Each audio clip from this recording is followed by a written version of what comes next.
প্রিয় শিক্ষার্থী বন্ধুরা, আজ আমি আবারও আসলাম তোমাদের নবম শ্রেণী স্পেশাল মডেল টেস্ট 2-এর 6 নম্বর কোশ্চেন নিয়ে। এখানে দেখো, কোশ্চেনটি হচ্ছে, কোনো শ্রেণীকক্ষের মেঝের দৈর্ঘ্য 4 মিটার ও প্রস্থ 2 মিটার বৃদ্ধি করলে ক্ষেত্রফল 96 বর্গ মিটার বৃদ্ধি পায়, কিন্তু দৈর্ঘ্য 4 মিটার হ্রাস এবং প্রস্থ 2 মিটার বৃদ্ধি করলে ক্ষেত্রফল 16 বর্গ মিটার হ্রাস পায়। এখন তোমাদের ক নম্বর বলছে তথ্য তালিকার সমীকরণ গঠন করো। ক্ষয়ে বলছে শ্রেণীকক্ষের মেঝের দৈর্ঘ্য ও প্রস্থ আরগণ্য পদ্ধতিতে সমাধান করো। গয়ে বলছে শ্রেণীকক্ষটির মেঝের ক্ষেত্রফল ও পরিসীমা নির্ণয় করো। শিক্ষার্থী বন্ধুরা, দেখো তোমরা সর্বপ্রথম এখানে দেখো শর্ত যা আছে, এই শর্ত থেকে আমরা সমাধান করব। এখানে তাহলে আমরা দেবো ক নম্বরে আমাদের এখানে কি বলছে, দেখো বলছে তথ্য তালিকার সমীকরণ গঠন করো। তাহলে এই যে তথ্য দেওয়া আছে এই অনুযায়ী আমরা কি করব, সমীকরণ গঠন করব। প্রিয় শিক্ষার্থী বন্ধুরা, এখানে দেখো দৈর্ঘ্য ও প্রস্থের কথা বলছে, কিন্তু দৈর্ঘ্য ও প্রস্থের মান নির্দিষ্ট করে উল্লেখ করা নেই। এই জন্য আমরা দেবো ধরি শ্রেণীকক্ষের মেঝের দৈর্ঘ্য। ধরি দেবো কি, শ্রেণী কক্ষের মেঝের দৈর্ঘ্য। মেঝের দৈর্ঘ্য আমরা ধরবো এক্স মিটার। শ্রেণীকক্ষের মেঝের প্রস্থ কি ধরবো, প্রস্থটা ধরবো আমরা ওয়াই মিটার। দেখো দৈর্ঘ্য আরও কি পেয়েছি, প্রস্থ পেয়েছি না, দৈর্ঘ্য প্রস্থ পাইছি। তাহলে আমাদের এখন করতে হবে কি, এই দৈর্ঘ্য প্রস্থ দিয়ে ক্ষেত্রফল বের করতে হবে। তাহলে অতএব এই শ্রেণীকক্ষের মেঝের ক্ষেত্রফল আমরা কি জানি, দৈর্ঘ্য আর প্রস্থের গুণফল, তার মানে এক্স ওয়াই বর্গ মিটার। এখন দিতে হবে শিক্ষার্থী বন্ধুরা শর্ত মতো, যেহেতু শর্ত ওখানে দেওয়া আছে, দেখো উল্লেখ করে দেওয়া আছে কি আমাদের, দেখো আমরা ক্ষেত্রফল, দেখো তো আমরা এখানে দৈর্ঘ্য আর আমরা দেখো এখানে এই যে প্রস্থ, এই দুইটা গুণ করে কিন্তু আমরা পাই কি ক্ষেত্রফল, মানে এক্স ওয়াইটা পাইছি, তাই না? এটা দৈর্ঘ্য, এটা হলো কি প্রস্থ, এই দুটো গুণ করে কিন্তু এক্স ওয়াই পাইছি। এখন দেখো তোমাদের মনে রাখতে হবে, দেখো যেহেতু বলছে কি মেঝের দৈর্ঘ্য 4 মিটার ও প্রস্থ 2 মিটার বৃদ্ধি করলে, তার মানে দৈর্ঘ্য কি ধরছি আমরা এক্স এর সাথে 4 যোগ দেব, প্রস্থ যেহেতু 2 মিটার বৃদ্ধি করছে, তার মানে প্রস্থটা কি দেবো ওয়াই, ওয়াই এর সাথে কি করব, দুইটা যোগ দেব। এখন দেখো ক্ষেত্রফলের কথা কি বলছে, বৃদ্ধি পেয়েছে কত, 96 বর্গ মিটার বৃদ্ধি পেয়েছে, তাই না?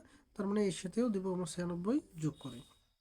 শিক্ষার্থী বন্ধুরা, শর্তে যদি বৃদ্ধির কথা বলে তাহলে যোগ করে দিতে হবে, আর হ্রাসের কথা বললে বিয়োগ করে দিতে হবে। যে কোনটা করে দিয়েছি আমরা, এখানে দেখো কোনটা করে দিয়েছি, তাই না? এখন তোমাদের যেটা করতে হবে, এখানে দেখো এই যে এখানে এক্স ওয়াই রাখবো, +9 6 96 রাখবো। এখন দেখো শিক্ষার্থী বন্ধুরা, তোমাদের এখানে দেখো সমান চিহ্নের উপপক্ষে এক্স ওয়াই এসে, এদিকে এক্স ওয়াই এসে একই চিহ্ন বিশিষ্ট, তাহলে আমরা কি করতে পারবো, বাদ দিতে পারবো। আমরা দেখো বাদ দিয়ে দিচ্ছি, তাই না? এখন বা এটা একটু সাদে লিখবো, দেখো 2x+4y ইকুয়াল, দেখো এখানে কি আছে 96, এইটটা দিকে গেলে কি হবে, -8 হবে, তাই না? তাহলে -8টা আমরা ওইদিকে দিলাম, প্লাস চিহ্ন হয়ে গেলে মাইনাস দিয়ে দিলাম। এখানে 2x+4y এর 4y ইকুয়াল, এখানে বিয়োগ করলে কত থাকবে, 88। এটা হচ্ছে সমীকরণ নম্বর 1। সমীকরণ নম্বর কত, 1। এখন দেখো শিক্ষার্থী বন্ধুরা, এখন দেবো আমরা আবার কি দেবো, আবার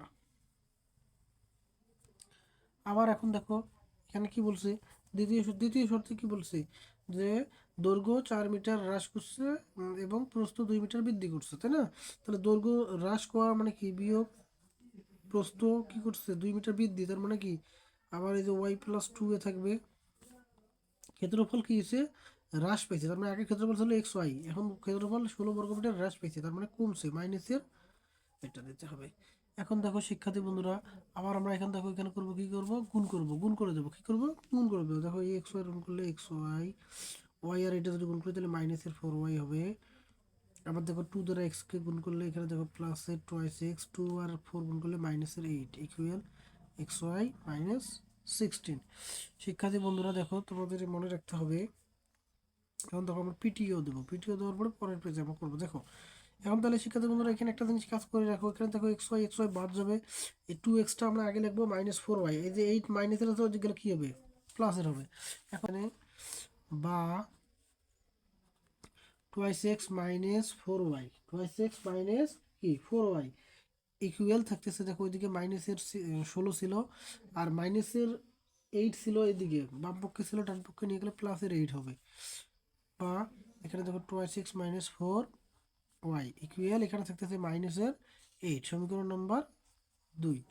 এই সমীকরণ তথ্যের আলোকে সমীকরণ গঠন করতে বলছে, এই দুইটি হচ্ছে নির্ণয় সমীকরণ। তাহলে আমরা এখন দিয়ে দেবো এখানে নির্ণয় সমীকরণ, সমীকরণ 2। দেখো একটা সমীকরণ আমরা প্রথমে কয়ে কি পেয়েছি, twice x plus 4y equal 88। আর একটা কি পেয়েছি শিক্ষার্থী বন্ধুরা, কি আমরা এই যে এখানে যেটা পাইলাম আমরা এখানে দেখো, এবং twice x minus 4y equal -8, এই দুটি হচ্ছে সমীকরণ। এখন শিক্ষার্থী বন্ধুরা দেখো খ নাম্বার করবো। খ নাম্বারে আমাদের বলেছিল কি আর গুণন পদ্ধতিতে সমাধান করতে বলছে। তাহলে আমরা এখানে দেবো, আমরা দেবো ক হতে পাই, সমীকরণ যে দুটো পাইছি সেই দুটো লিখবো আমরা। ক হতে পাই এক নম্বর সমীকরণ কি পাইছি, টোয়াইস এক্স মাইনাস 4y। শিক্ষার্থী বন্ধুরা সরি প্লাস ছিল, টোয়াইস এক্স প্লাস 4y ছিল, আর ইকুয়াল কত 88 ছিল, 88। এখন আমাদের করতে হবে কি শিক্ষার্থী বন্ধুরা, এটা একবারে এই দিক পক্ষান্তর করে আমরা রাখবো। দেখো প্লাসের 88 এদিকে গেলে কি হবে, মাইনাসে, ইকুয়াল 0। এটা হচ্ছে এক নম্বর সমীকরণটা। আবার দেখো আবার 2 নম্বর সমীকরণটা কি ছিল, টোয়াইস এক্স মাইনাস 4y মাইনাসের 8 ছিল, তাহলে এদিক যদি পক্ষান্তর করি তাহলে প্লাসের 8 ইকুয়াল হবে 0। সমীকরণ নাম্বার এটা আমরা 2 দিতে পারি। এখন দেখো শিক্ষার্থী বন্ধুরা তোমাদের যদি আর গুণন পদ্ধতিতে সমাধান করতে বলে তাহলে তোমরা সর্বপ্রথম এই কাজটা করে নেবে শিক্ষার্থী বন্ধুরা। দেখো এরকম করে একটা ডিভাইডেড চিহ্ন দিবা, সমান চিহ্ন দিবা, ফির একটা ডিভাইডেড চিহ্ন দিবা, সমান চিহ্ন দিবা, ফির একটা ডিভাইডেড চিহ্ন দিবা। এখন দেখো প্রথম ডিভাইডেডের উপরে এক্স, দ্বিতীয় ডিভাইডেডের উপরে ওয়াই, আর তৃতীয় ডিভাইডেডের উপরে কি দেবা 1। এখন দেখো শিক্ষার্থী বন্ধুরা এই যে এক্স, তার মানে যখন আমরা এক্স এর কাজ করবো, দেখো যখন আমরা এক্স ধরবো তখন এই যে এক্স, এটা বাদ, এক্স এর মানটা বাদ, এই এক্সটা বাদ যাবে। এখন তাহলে আমরা এখন নিচে কি লিখবো, দেখো এই যে 4 এর যে দেখো 4y আছে না, এইটার সাথে এটা গুণ করবো। দেখো এই যে আড়াআড়ি গুণ করবো, এদিক দিয়ে এদিক গুণ, এদিক দিয়ে এদিক গুণ। তাহলে 4 আর 8 যদি আমরা গুণ করি, দেখো 4 গুণন 8, সূত্রে দিতে হবে আমাদের মাইনাস, তারপরে দেখো এখানে কত হচ্ছে 8 মাইনাসের 8 আবার হচ্ছে মাইনাসের কত 4, মাইনাসের 8 গুণন মাইনাসের 4, এটা আমরা ব্র্যাকেটের ভিতরে রাখবো শিক্ষার্থী বন্ধুরা। এখন দেখো তারপর কি আছে ওয়াই, যখন আমরা ওয়াই ধরবো তখন ওয়াই, দেখো ওয়াই ধরছি, ওয়াই দুইটা বাদ দেবো, দেখো দুইটারে ওয়াই বাদ। এখন আমরা দেখো এই যে এখানে গুণ করবো, এই যে টোয়াইস এক্স, দেখো কি আছে এই যে 2, আমরা কি দেবো, দেখো এখানে কি আছে শিক্ষার্থী বন্ধুরা, সর্বপ্রথম আমরা কি দেবো 2, এই 2 এর 2 দেবো, অথবা এখানে শিক্ষা দেখো এটা আমাদের নিয়ম অনুসারে, দেখো যখন আমরা এটা ধরবো সবসময় সামনে, সূত্র যেহেতু মাইনাস ফেলবো, দেখো এই যে এখন দেবো আমরা 8, দেখো 88 গুণন এই যে এই 2 দেবো, তারপরে হচ্ছে মাইনাস, তারপর কি দেবো আমরা মাইনাস, সূত্রের দেবো মাইনাস, এখন 2 আর এই যে 8 গুণন, 2 গুণন 8। শিক্ষার্থী বন্ধুরা এখন দেখো তারপরে আমাদের যেটা করতে হবে, আমাদের এই যে এখানে দেখো এই যে এখন আমরা 1 ধরছি, ধ্রুবক তার মানে ধ্রুবক বাদ, এখন 2 আর 4 গুণন, দেখো 2 গুণন মাইনাসের 4, সূত্রের হচ্ছে কি মাইনাস, তারপরে দেখো এই যে ওয়াই এর সাথে এটা গুণ, 2 গুণন 4, 2 গুণন 4। এখন দেখো শিক্ষার্থী বন্ধুরা আমাদের কাজ শেষ। এখন আমরা এখানে জাস্ট হিসাবটা করে দেবো। দেখো এদিকে এক্স আছে, এক্স লিখবো, এখানে 4 আর 8 গুণ করলে 32 হয় লিখবো, মাইনাসের দেবো, দেখো মাইনাসের 88 আর হচ্ছে কি মাইনাসের 4, এটা যদি আমরা গুণ করি তাহলে শিক্ষার্থী বন্ধুরা আমরা পাবো 352, 352 মাইনাসে প্লাসের 352, তাহলে আমাদের এখানে থাকবে কি প্লাস, মাইনাস আছে মাইনাসটা থাকবে, মাইনাসে প্লাসটা হয়ে গেল। এখন এখানে আমরা দেবো ওয়াই, এখন এটার সাথে এটা গুণ করে দেখো 8 দুগুণ 16, 6 হাতে হচ্ছে 1, 8 দুগুণ 16 আর 1 হচ্ছে 17, 196, 176 মাইনাসের মাইনাস 8 দুগুণ 16, সমান চিহ্ন দেবো, এখানে দেখো 1 এর 1 রাখবো, মাইনাসে প্লাসে হচ্ছে দেখো মাইনাস 4 দুগুণ 8, মাইনাস 4 দুগুণ এখানে কি 8। এখন দেখো শিক্ষার্থী বন্ধুরা এখানে আমরা এক্স রাখবো, দেখো এখন এখানে মাইনাসের আর এটা হচ্ছে প্লাসের, তাহলে এখন আমরা কি করবো, এটা বাদ দিয়ে দেবো, চিহ্ন যেহেতু ভিন্ন তাহলে আমাদের কি বাদ দিতে হবে। তাহলে 352 থেকে 32 গেলে থাকবে 320, মাইনাসের 320, এখানে ওয়াই এর ওয়াই, এখন 76 এখানে বাদ দিলে থাকবে কত, দেখো 16 বাদ দিতে হবে, 176 থেকে 16 বাদ, 6 বাদ দিলে হবে 70, 10 বাদ দিতে হবে 160 ইকুয়াল, এখানে দেখো মাইনাস আছে, মাইনাসের 8 তার মানে মাইনাসের 16, 1 এর 1। এখন দেখো শিক্ষার্থী বন্ধুরা এখানে দেখো 16 আছে, তারপরে 160 আছে, 320 আছে। এখন তোমাদের লক্ষ্য রাখতে হবে, দেখো এই যে শেষে যে সংখ্যাটা আছে, দেখো এই সংখ্যাগুলো একই সংখ্যা দিয়ে ভাগ করা যায় না, 16 অক্ষে 16, 16 10 160, আর এখানে দেখো 16 দুগুণ 32, তাহলে দেখো 16 2 20টা 16 হচ্ছে 320, তাহলে আমরা এখানে কাটাকাটি করতে পারবো। দেখো এখানে থাকতেছে মাইনাসের, এখানে এক্স এক্স থাকবে, এখানে মাইনাসের, দেখো 16 দিয়ে যদি আমরা কাটি, 16 দুগুণ 32, 2 শূন্য এটা থাকতেছে। আবার এখানে ওয়াই 16 দিয়ে যদি এখানে কাটি তাহলে 1 শূন্য 10 থাকতেছে, 16 অক্ষে 16, তার মানে 1 ডিভাইডেড মাইনাসের। শিক্ষার্থী বন্ধুরা দেখো আমরা এইভাবে হিসাবটা করব। এখন দেখো শিক্ষার্থী বন্ধুরা যেহেতু মাইনাসের মান আসতেছে, তার মানে অবশ্যই আমাদের কোথাও না কোথাও মিস্টেক হয়েছে। এখন দেখো শিক্ষার্থী বন্ধুরা এই যে ওয়াই এর মানটা দেখো, ওয়াই যখন আমরা ধরেছি ওয়াই বাদ, তখন দেখো এই যে এখানে মাইনাসের 88 ছিল, আমরা কি দিছি প্লাসে, তার মানে আমাদের একটু মিস্টেক হয়েছে। এখানে দেখো মাইনাস দেবো, এখানে মাইনাস, তার মানে এখানে আমাদের হচ্ছে মাইনাস, এখন এটা যোগ করলে হবে 192, 100 কত আসতেছে 92। আর এখানে দেখো 16 দ্বারা এটাকে ভাগ করলে আসতেছে 12 আসবে, এখানে কত আসবে 12। আর সবই ঠিক আছে। এখন দেখো এই যে এখানে সব মাইনাস না, মাইনাস থাকবে, মাইনাস থাকবে, মাইনাসের কি 12, তাহলে মাইনাসে মাইনাসে প্লাসের এখানে হবে কি 12, এখানে প্লাস এটা। এখন দেখো শিক্ষার্থী বন্ধুরা আমরা এক্স ওয়াই এর মান পেয়েছি, আমরা দেখো দৈর্ঘ্য বুঝতে, তার মানে আমরা কি নির্ণয় দৈর্ঘ্য আমরা দিয়ে দেবো। এখন নির্ণয় দৈর্ঘ্য, দৈর্ঘ্য হচ্ছে কি এক্স হচ্ছে না, দৈর্ঘ্য এক্স ইকুয়াল কত দেবো আমরা, দেখো 20, এবং একটা মিটার দিয়ে দেবো এককটা, এবং প্রস্থ ওয়াই ইকুয়াল 12 মিটার।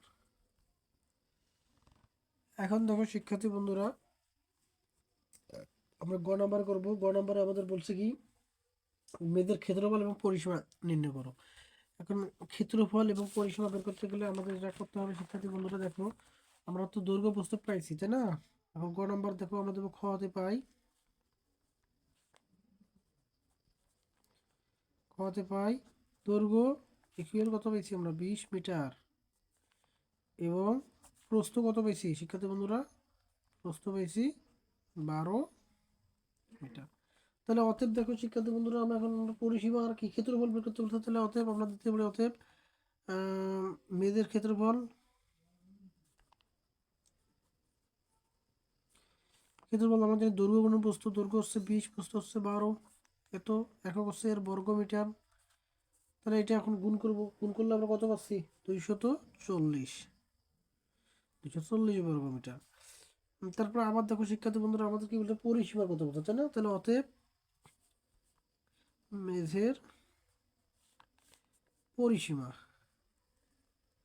পরিসীমা মেঝের পরিসীমা কি ছিল শিক্ষার্থী বন্ধু, সূত্র কি পরিসীমার সূত্র হচ্ছে কি 2 ইন্টু দৈর্ঘ্য যোগ প্রস্থ, দৈর্ঘ্য হচ্ছে কত 20, প্রস্থ হচ্ছে 12, এত মিটার।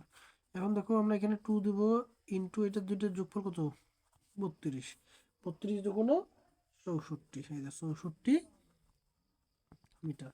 এখন দেখো শিক্ষার্থী বন্ধুরা তোমাদের আমরা দেখো কোশ্চেন অনুযায়ী আমাদের অ্যান্সার শেষ। এখন আমরা এটা নির্ণয় দিয়ে দেবো, নির্ণয় ক্ষেত্রফল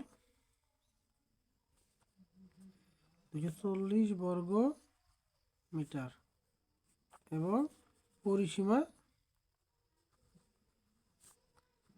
64 মিটার। ধন্যবাদ শিক্ষার্থী বন্ধুরা।